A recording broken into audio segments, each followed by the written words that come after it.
우리는 의문을 갖고 때로는 회의하며 의심하는 것을 너무나 쉽게 불신앙이라고 간주합니다. 정말 이게 옳은 길인가? 또 내가 이렇게 이 길을 선택하는 것이 맞나?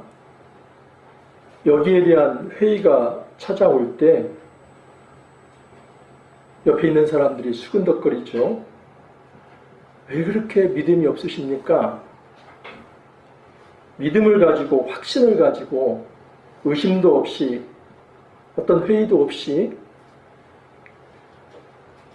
그렇게 성숙한 믿음으로 살아가셔야지 왜 여전히 어린아이 믿음을 가지고 있습니까? 말하는 경우가 있죠. 저는 한번 묻고 싶습니다. 우리가 지금까지 한 번도 흔들리지 않고 무엇인가에 회의를 품지 않고 의심하지 않고 여기까지 올 수 있었는가? 우리 모두가 마음이 흔들리고 때로는 이게 정말 옳은 길인지 내가 계속 가야 할 길인지 끊임없이 묻고 회의하면서 결국 여기까지 오지 않았습니까? 우리도 그렇게 힘든 길을 걸어왔는데 누군가 옆에서 신앙으로 바로 서지 못하고 흔들릴 때에 저분은 왜 저렇게 신앙이 부족할까? 믿음이 없을까? 그렇게 생각해야 합니까? 우리 모두 개구리 올챙이적 생각을 한번 해봐야 돼요. 우리 역시도 그렇게 흔들리면서 성숙해 왔습니다. 그렇다면 한 사람이 성숙한 신앙인으로 세워지는 데는 많은 시간이 필요합니다. 넘어지는 시간도 필요하고 의문을 품는 시간도 필요하고 의심하는 시간도 필요하고 회의에 빠져서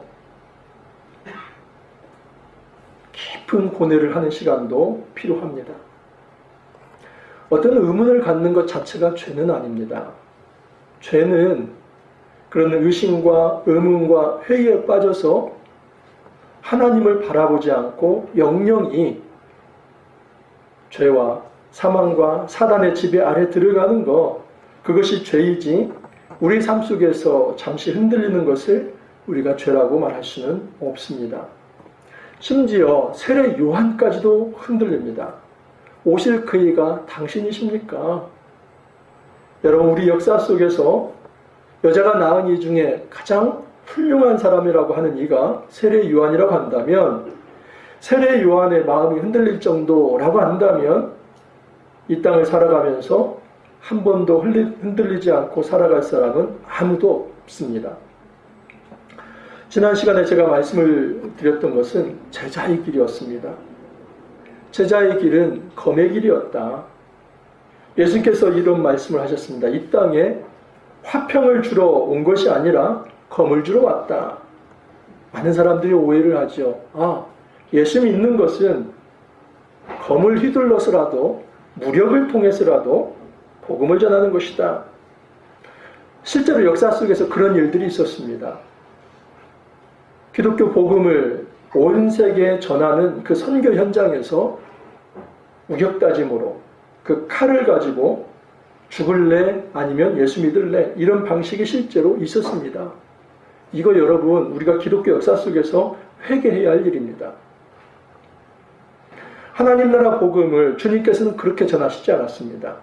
내가 화평이 아니라 검을 주러 왔다. 이 말씀은 나는 거짓 화평, 위장된 화평, 그것을 위해서 온 것이 아니라 진정한 평화를 위해서 왔는데, 그 진정한 평화를 위해서는 때로는 부딪힘과 갈등과 어려움과 관계 속에서의 상처가 있을 수 있다는 것입니다. 하지만 그때 주님께서 검을 주신다는 것은 너희들이 무력을 가지고 그 검을 가지고 상대를 죽이는 데 활용하라는 것이 아니라 너희들이 핍박받을 수 있다.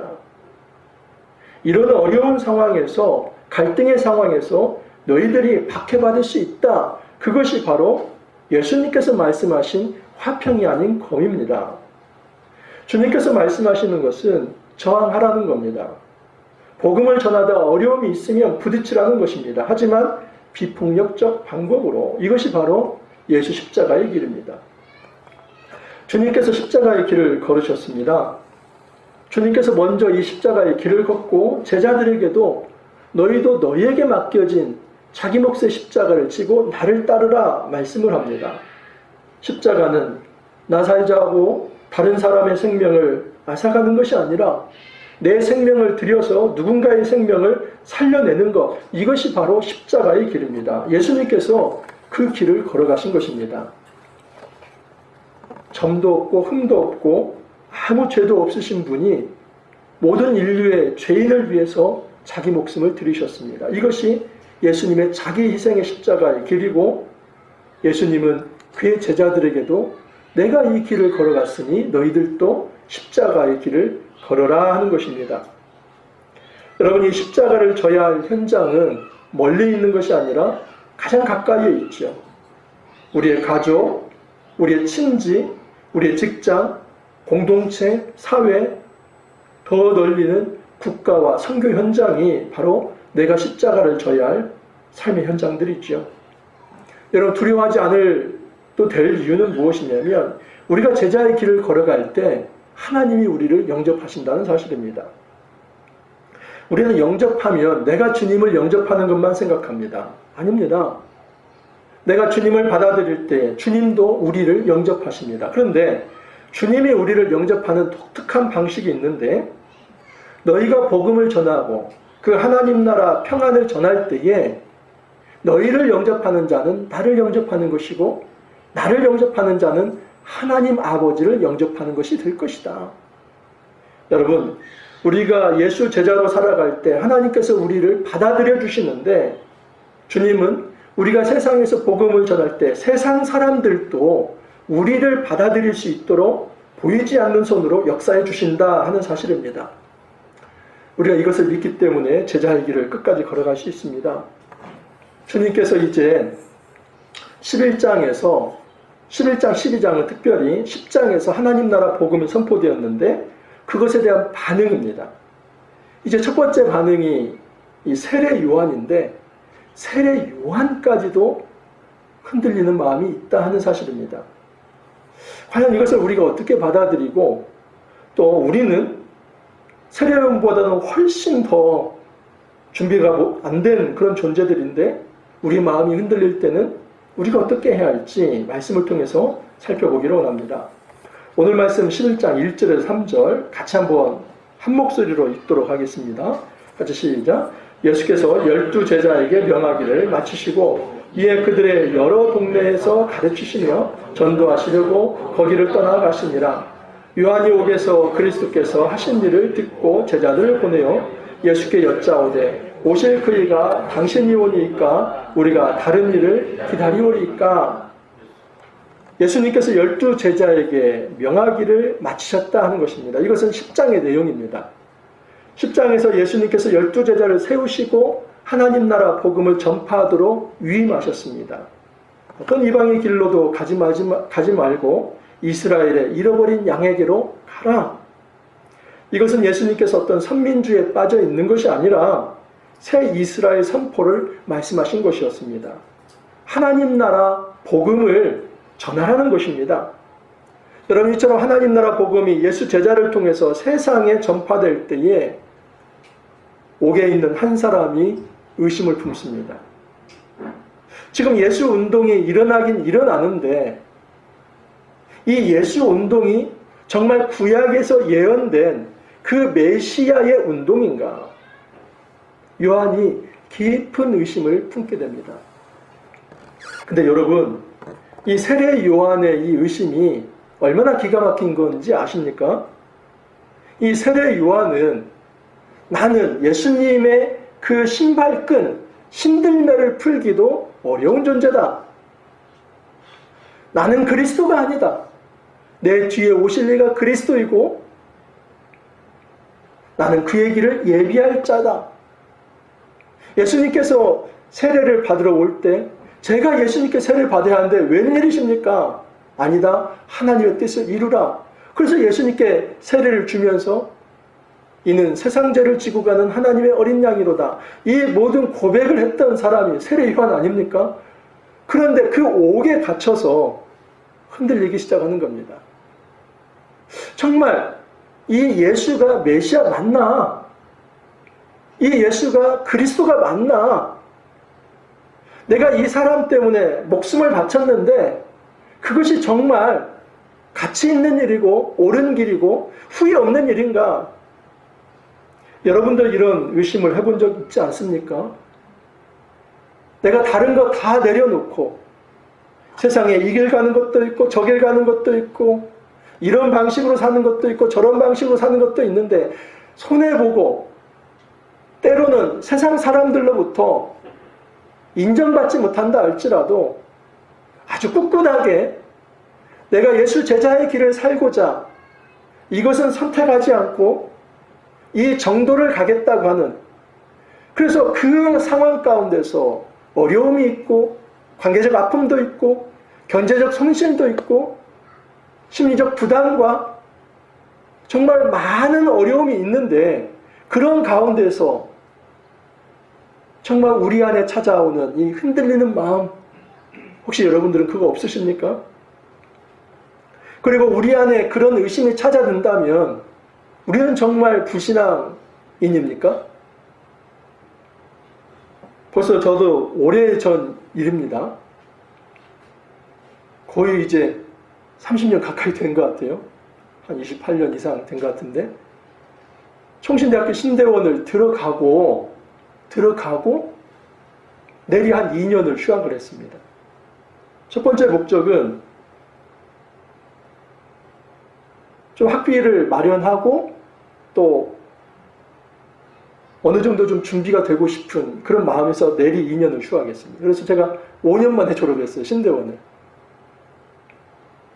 또 하나는 신학교 들어가서 한 6개월 만에 이 찾아드는 의심에 대해서 주체할 수가 없었어요. 전도사입니다. 밖에서는 전도사라고 저를 불러줬습니다. 근데 그 청년 전도사 때에 정말 예수님의 존재에 대해서, 하나님에 대해서, 구원에 대해서 신학상의 고민을 했어요. 신학교 갈 정도 되면 소명의식을 가지고 신앙 고백하고 들어갔는데도 아주 본질적 고민을 했습니다. 이 성경 정말 맞는 얘기야? 이 기적 정말 맞아? 하나님의 아들이 이 땅에 오셨다는 것이 도대체 무슨 일이야? 그래서 그 의심과 회의 속에서 좀 쉬어가자. 처음에 1년만 쉬려고 했는데 2년을 쉬었습니다. 2년 쉬는 동안 공장에서 노동일을 했어요. 처음에는 BYC라고 하는 데서 그 봉제 공장에서 원단 투입부에서 일을 했어요. 또한 1년은 한솔재지라고 하는, 지금 이제 이름이 바뀌었는데 제지 회사에서 기름 일도 좀 했습니다. 다 속된 말로 시다발이죠. 뭐 기술도 없고 그냥 하라는 대로 하고, 처음에 한솔에서는 공구가 링구를 가져오라는데 링구가 먼저 올라가지고, 여러분 링구 아십니까? 모르죠? 혼납니다. 그렇게 한 2년간 노동일을 하는데 그 기간 동안에 저는 다른 거 안 읽고 복음서를 읽었어요. 제가 복음서를 한 3번 정도 깊게 정독하고는 마치 데카르트의 더 의심할 수 없는, 자기 자신은 의심할 수 없다. 아무리 의심해도 의심하는 내 자신은 의심할 수 없다. 근데 그런 정도의 아주 기저에 깔려있는 저의 의심이 사라졌습니다. 한 분 예수 그리스도에 대해서 이런 다양한 시각이 어떻게 이렇게 조화를 이룰 수 있을까? 다양한데 하나의 주제를 이야기합니다. 그래서 저는 공간복음서 읽으면서 하나님의 살아계심과 예수 그리스도를 다시 한번 제가 믿게 된 것입니다. 여러분, 이런 과정들이 정말 불신앙의 과정들일까요? 그렇지 않습니다. 우리 세례 요한이 갇히게 된 원인이 하나 있었습니다. 그건 뭐냐면 이 헤롯의 불의에 대해서 지적을 한 겁니다. 지금 여기 헤롯 안디바가 그 동생, 이복 동생인데 헤롯 빌립의 아내를 사실은 거의 강탈하다시피, 물론 법적으로는 이혼이 됐지만 강탈하다시피 불륜으로 그렇게 취한 겁니다. 여기에 대해서 세례 요한이 잘못됐다라고 얘기를 합니다. 그래서 옥에 갇혔고, 그리고 이 헤로디아가 첫 번째 남편과 낳은 그 사이에서 낳은 살로메라고 하는 이 딸을 통해서 결국 이 세례 요한의 목을 자르게 됩니다. 여러분, 세례 요한이 옥에 갇힌 지 수개월 만에 형장의 이슬로 사라집니다. 세례 요한은 직감적으로 나의 마지막 날이 다가오고 있다는 것을 알고 있습니다. 내 인생의 마지막은 다가오고 있고, 나는 지금 저 요단강에서 세례를 베푸는 그런 활력 있는 삶을 사는 것이 아니라 이제는 내 사역의 모든 것이 꺼져가는 등불처럼 꺼져가는데, 그렇다면 내가 정말 주의 길을 예비한다고 그렇게 강력하게 확신을 가지고 내 뒤에 오시는 이가 불과 성령으로 세례를 줄 거라고 얘기를 했는데, 내가 한 일이 맞는 일인가? 그 옥에서 의심이 든 겁니다. 그래서 세례 요한은 자기 제자를 보내서 물어보라는 거죠. 오실 그 이가 당신이 맞습니까? 그렇게 물어보라는 겁니다. 여러분, 또한 세례 요한은 마가복음 1장 2절에서 8절에 의하면 엘리야의 모습으로 나타납니다.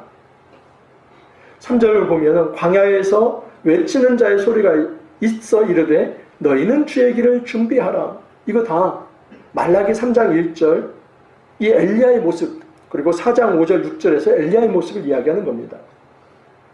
6절에 보면 요한은 낙타 털옷을 입고 허리에 가죽띠를 띠고 메뚜기와 석청을 먹더라.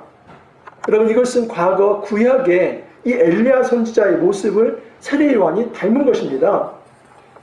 그리고 예수님께서 마태복음 17장 10절에 13절, 저만 보겠습니다. 제자들이 물어 이르되 그러면 어찌하여 서기관들이 엘리야가 먼저 와야 하리이까? 그렇게 묻는데 예수님께서 내가 너희에게 말하노니 엘리야가 이미 왔으되 사람들이 알지 못하고 임으로 대우하였도다. 인자도 이와 같이 그들에게 고난을 받으리라 하시니 그제서야 제자들이 예수께서 말하신 것이 세례 요한인 줄 깨달으니라. 여러분, 세례 요한이 구약의 엘리야를 대신해서 이 땅에 왔다 하는 것은 예수님도 아는 일이고 세례 요한도 자의식을 가지고 있었습니다. 그렇기 때문에 나는 주의 길을 예비한다는 말을 한 것입니다. 말라기 4장 5절 6절 한번 같이 한번 읽어봅니다. 같이 말라기 4장 5절 6절 같이 시작. 보라 여호와의 크고 두려운 날이 이르기 전에 내가 선지자 엘리야를 너희에게 보내리니 그가 아버지의 마음을 자녀에게로 돌이키게 하고 자녀들의 마음을 그들의 아버지에게로 돌이키게 하리라. 돌이키지 아니하면 두렵건대 내가 와서 저주로 그 땅을 칠까 하노라 하시니라. 말라기 3장 1절 말씀, 여기는 여러분들만 한번 읽어주시기 바랍니다. 말라기 3장 1절입니다. 같이 시작. 보라 내가 내 사자를 보내리니 그가 내 앞에서 길을 준비할 것이요 또 너희가 더하는 바 저와 각편이 그의 성령에 임하시니 너희가 사모하는 바 언약의 사자가 임하실 것이다. 여러분, 말라기 3장 1절과 4장 5절 6절 말씀이 세례 요한을 통해서 성취된 겁니다. 주의 크고 두려운 날은 하나님 나라 임재입니다. 이게 종말의 시대입니다. 우리는 종말을 예수님 재림할 때만을 생각하는데 성경적 종말론 그것은 예수님의 초림부터 재림까지 사이입니다. 그래서 여호와의 크고 두려운 날은 예수님의 초림을 통해서 이미 임한 거예요. 하지만 아직 완성이 안 된 겁니다. 언제 완성이 되냐면 예수님의 초림을 통해서 완성이 되죠. 그렇기 때문에 여러분, 이 종말은 어디서부터 어디까지라고요? 예수님의 초림부터 어디까지요? 그러면 여러분, 우리는 종말의 시대를 지금 살아가고 있습니까? 아니면 저 종말이 지금 다가오고 있는데 아직은 다가오지 않은 그 종말을 예비하고 살아가는 겁니까? 살아가고 있어요. 살아가고 있고 예수님의 재림에 완성될 종말도 기다리고 있고 둘 다 맞습니다. 구약의 예언은 여러분 여호와의 크고 두려운 날은 예수님의 초임을 얘기하죠. 근데 그 전에 선지자 하나, 이 엘리야라고 하는 선지자 하나가 와서 주의 길을 예비할 거라는 겁니다. 그래서 그가 아버지와 아들과 세상 사람들의 마음을 돌이켜서 그 주님께로 돌아오게 하는 역할을 하겠다. 여러분, 세례 요한이 이 일을 한 겁니다. 회개하라, 천국이 가까웠다. 이 메시지는 예수님이 하신 메시지입니다. 회개하라, 천국이 가까웠다. 예수님이 하신 메시지인데 그 메시지를 세례 요한이 먼저 요단강에서 회개하라, 천국이 가까웠다. 그러면서 세례를 베풀면서 나는 물로 세례를 줄 것이지만 내 뒤에 오시는 불과 성령으로 세례를 줄 것이다 하면서 세례 요한은 철저히 말라기 3장 1절과 4장 5절 6절의 말씀에 입각해서 주의 길을 예비하는 광야에 외치는 소리로서 살아갔습니다. 세례 요한이 여러분 예수님보다 6개월 먼저 태어난 자예요. 그가 자기의 사역을 이제는 맞춰가는 시점이 바로 이 감옥입니다. 내일 죽을지 모레 죽을지 모릅니다. 그런 상황에서 세례 요한은 그토록 내가 믿어왔던 내 입으로 이분이 바로 그리스도라고 말을 했는데 정말 이게 맞는가? 그 의심이 찾아든 것입니다. 왜 그랬을까? 여러분, 왜 이런 의심이 찾아드는 것입니까? 눈에 보이는 확실한 것이 보이지 않기 때문입니다. 예수 운동이라고 하는 것이 병자도 고치고 뭐 좀 하지만 정작 이 로마의 지배하에 있는 이 예루살렘 그리고 이 이스라엘의 해방은 아직 이루어지지 않고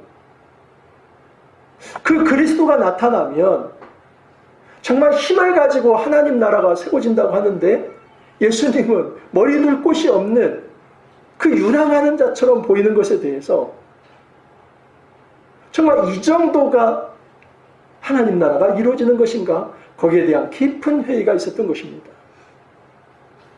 우리가 왜 의심합니까? 내가 가지고 있는 한계가 있는 그 시각으로 보이지 않는 것에 대해서, 아직 나타나지 않은 것에 대해서 도대체 이렇게 보이지 않고 나타나지 않았는데 내가 계속 이 길을 걸어가야만 하는가? 여기에 대한 이 불안함 속에서 의문이 생겨납니다. 그때 주님은 세례 요한을 아주 비하하며 탓하기보다는 먼저 예수님께서 내가 왜 이 땅에 오셨는가를 말씀을 합니다. 4절에서 6절 같이 한번 읽어볼까요? 같이 4절에서 6절 같이 시작. 예수께서 대답하여 이르시되 너희가 가서 듣고 보는 것을 세례 요한에게 알리되 맹인이 보며 못 걷는 사람이 걸으며 나병 환자가 깨끗함을 받으며 못 듣는 자가 들으며 죽은 자가 살아나며 가난한 자에게 복음이 전파된다 하라. 누구든지 나로 말미암아 실족하지 아니하는 자는 복이 있도다 하시니라. 여러분, 예수님께서는 지금 그 즉시 생각나는 말을 하는 것이 아니라 구약의 말씀을 인용한 것입니다.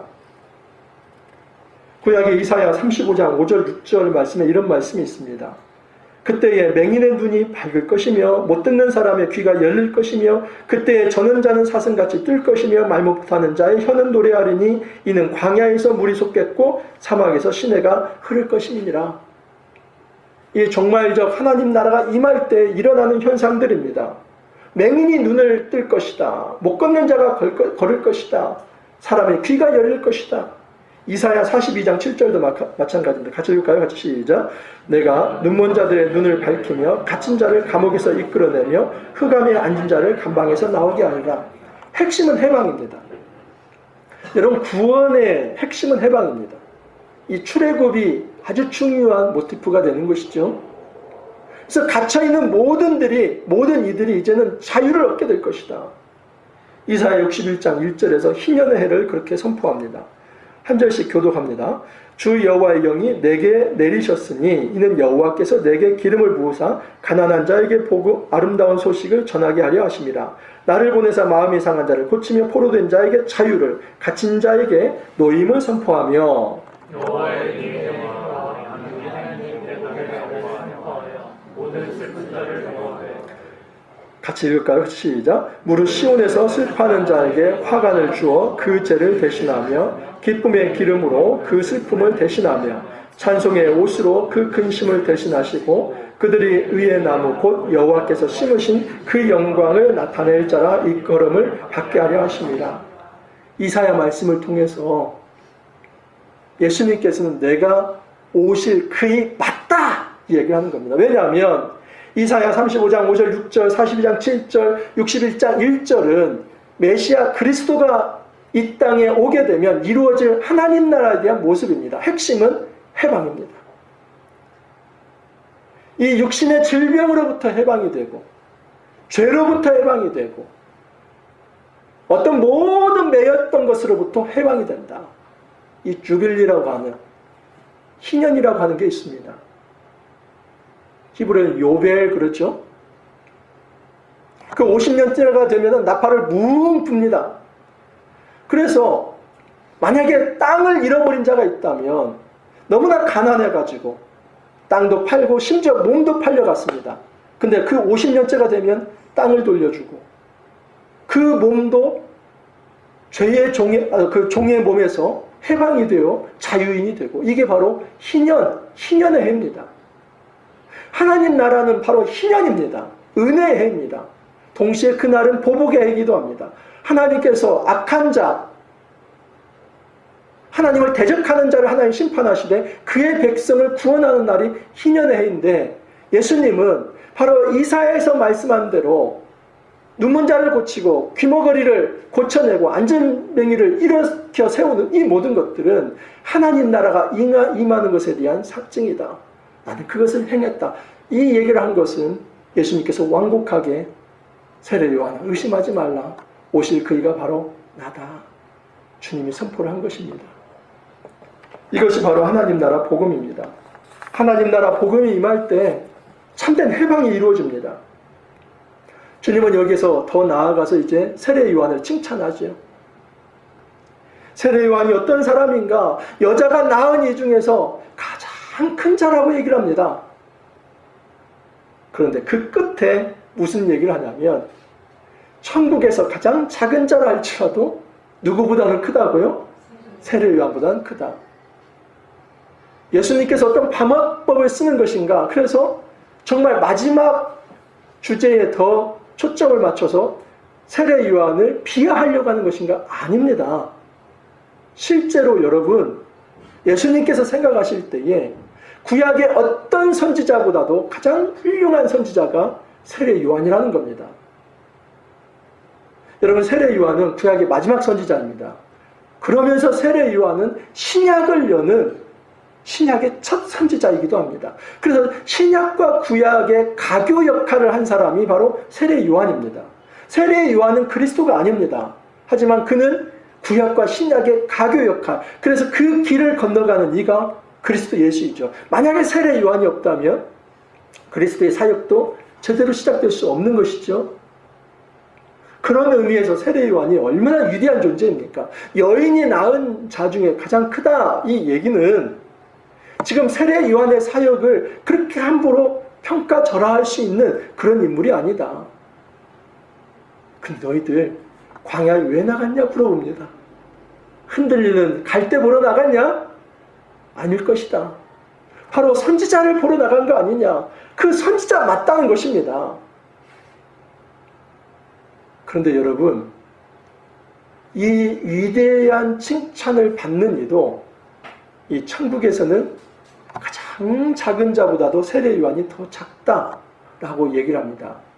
이것은 예수님은 세례 요한이 옛 시대에 속한 사람이라는 것을 이야기합니다. 그리고 예수님을 통해서 새 시대가 시작되었다는 겁니다. 그런 차원에서 말을 하는 것이지 세례 요한을 비하하는 것이 아닙니다. 세례 요한이 옛 시대에 속했다고 해서 세례 요한이 구원이 없냐? 아니죠. 퀴즈 한번 내드립니다. 여러분 모세가 새 시대에 속해 있습니까? 옛 시대에 속해 있습니까? 쉽게 말하면 지금 모세가 구약시대 사람이에요? 신약시대 사람이에요? 구약시대 사람이죠. 세례 요한이 아무리 훌륭한 일을 했지만 그는 구약의 인물이라는 거예요. 구약의 인물이라고 하는 것은 이 율법에 한계가 있다는 거예요. 구약의 핵심이 율법 아닙니까? 근데 그 율법은 죄를 지적하지만 완전한 구원을 가져올 수는 없습니다.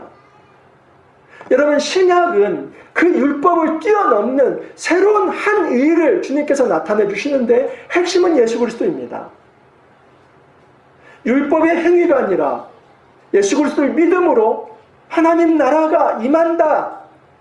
이 모든 하나님 나라의 시작이 예수님을 통해서 시작되는 겁니다. 세례 요한은 그것을 전하는 사람이지 그 새 시대를 이끄는 진짜 주체는 예수님이다. 그래서 예수님에 비하면 세례 요한이 그 사역이 대단한 거 아니다. 그 얘기하려고 하는 것이죠. 또 하나는 우리에게 주는 메시지가 있습니다. 우리는 우리 자신의 정체성에 대해서 나 같은 사람이, 나 같은 존재가, 근데요 여러분, 나 같은 사람이, 나 같은 존재가, 그 사람이 천국에서 세례 요한보다 크다고 그래요. 우리가 실제로 등가적으로 세례 요한보다 천국에서 크다 이 얘기가 아니라 그만큼 우리의 존재가 옛 시대에 속한 어떤 구원과 하나님 나라 소망을 바라볼 자로만 사는 것이 아니라 이미 하나님 나라를 소유한 자로서 은혜를 받고 살아가야 할 그 은혜의 존재, 해방의 존재, 자유의 존재를 얘기를 하는 겁니다. 누가 큰 자인가? 누가 큰 자인가? 여러분, 주님께서 말씀하시는 천국에서 큰 자는 예수 그리스도를 믿고 새 시대에 속한 자입니다. 그리고 천국 안에서는 사실은 계급이 없어요. 천국 안에 존재하는 딱 하나의 수직 구조는 하나님과 사람입니다. 그리고 모든 피조물, 사람은 수평적으로 평등합니다. 우리가 교회 안에서 가져야 할 사상도 그렇습니다.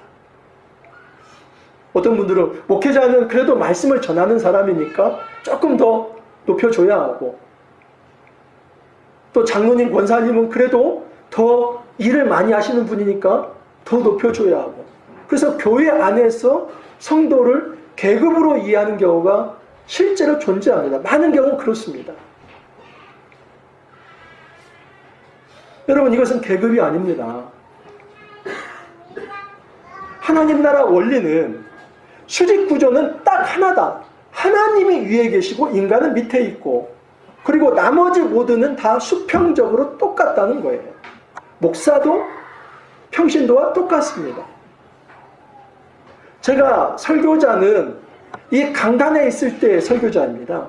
내려가면 저도 평신도와 똑같이 나눔의 자세를 가지고 살아가야 할 존재입니다.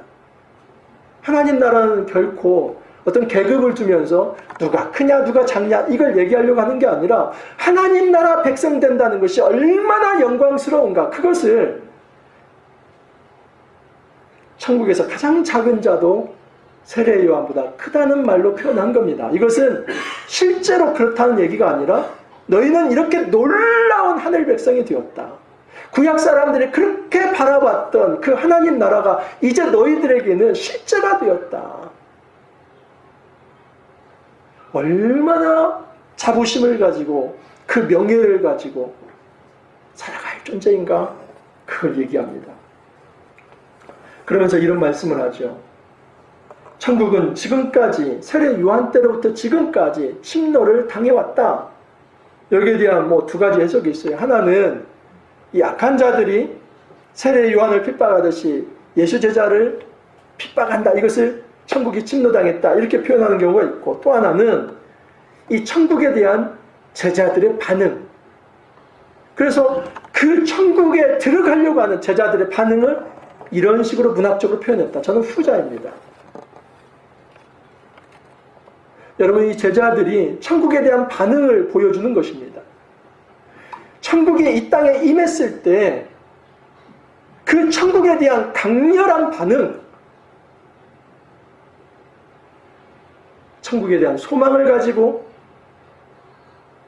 천국을 향해서 나아가고자 하는 그 사람들의 반응, 그 사람들을 주님은 천국에서 큰 자다라고 얘기를 합니다. 어떤 계급을 두고 얘기하는 게 아니라 너희들이야말로 해방된 존재, 자유를 가진 존재, 하나님 백성, 하나님 자녀다라고 말씀을 합니다. 말씀을 맺습니다. 여러분, 우리가 하나님 나라에 대해서 어떻게 반응을 하는지 한번 돌아봤으면 좋겠습니다. 지금 10장에서 12제자를 세우고 하나님 나라를 전파하라고 합니다. 그리고 11장, 12장은 그 하나님 나라에 대해서 어떻게 반응하는지 첫 번째 인물이 세례 요한이었습니다. 세례 요한조차도 의심을 했다면 이 하나님 나라가 임할 때에 우리 애가 어떤 털끝만한 의심도 없이 신앙생활을 그렇게 하십니까?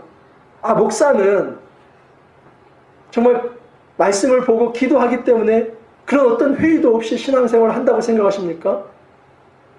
그렇지 않습니다. 만약 그렇게 한다면 거짓말하는 것입니다. 어떻게 사람이 흔들리지 않고 성숙해 갈 수 있습니까? 흔들리는 것 자체를 죄라고 말할 수 없습니다. 마음은 흔들릴 수 있습니다. 중요한 것은 주님께서 그 흔들리는 마음을 복음으로 붙들어 주십니다. 내가 바로 오실 그이다. 너희들 보지 않았느냐?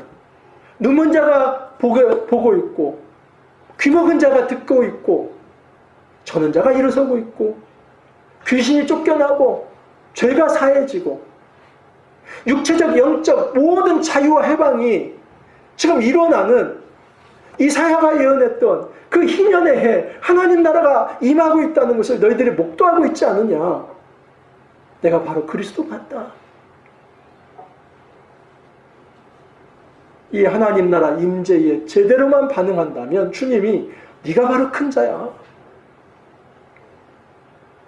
세례 요한조차도 하나님 나라를 기다려왔지만 너희는 이제 천국에서 큰 자다. 이미 자유를 얻었고 해방을 얻었고 하나님 나라 백성으로 살아갈 그 고귀한 존재다. 그 설명을 하고 있습니다. 우리가 이 정체성을 가진다면 중심을 가다듬을 수 있습니다. 여러분, 흔들리는 것 자체는 죄가 아니지만 주님께서 말씀하셨는데도 주님께서 바로 잡아주시는데도 끝까지 자기 길을 고집하면서 하나님을 떠나간다면 그것은 죄가 될 수 있습니다. 그래서 우리가 마음이 흔들릴 때는 어디로 돌아와야 하냐면 말씀으로 돌아와야 돼요.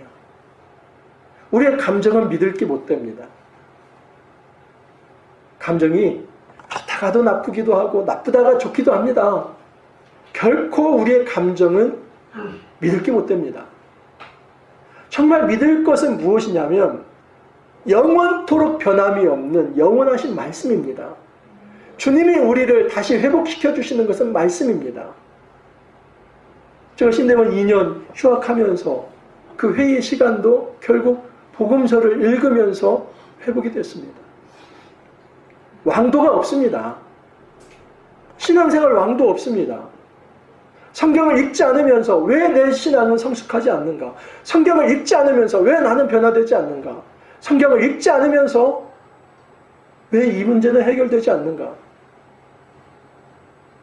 안 될 수밖에 없습니다. 주님께서 해법을 말씀으로 주시는데 그 말씀을 듣고자 하는 경청의 자세가 없다면 결코 우리는 천국을 소유할 수 없습니다. 심령이 가난한 자에게 복이 있다고 얘기합니다. 그 가난한 심령은 겸손한 심령입니다. 겸손하게 하나님 나라를 받아들이고자 하는 주님, 제가 너무나 준비되지 못하고 자격이 없는 자이지만 이 하나님 나라 앞에 엎드립니다. 그 자에게 그 사람의 행위가 아니라 은혜로, 하나님의 은혜로 쏟아 부어 주시는 것이 천국입니다. 여러분, 우리가 혹시라도 흔들릴 때에 말씀으로 다시 돌아갈 수 있기를 바랍니다.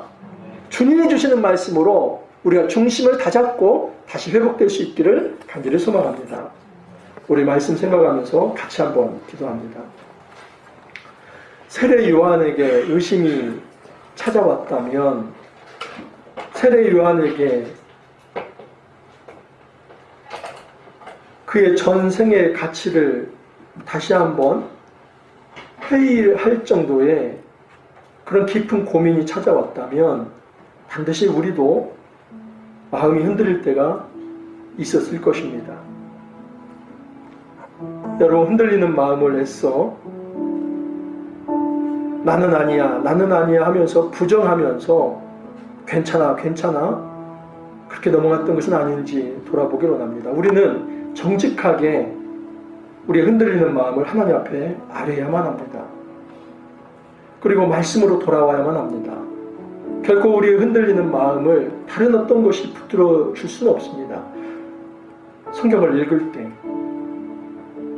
그 역사 속에서 임재하시는 하나님이 발견될 때에 2000년 전에 그 하나님께서 지금도 나의 삶을 이끌어 주신다는 확신이 설 때에 우리는 중심을 잡고 다시 일어설 수 있습니다. 우리 하나님 앞에 주님, 저에게도 이런 흔들림이 있지만 말씀을 붙들고 다시 일어서기를 원합니다.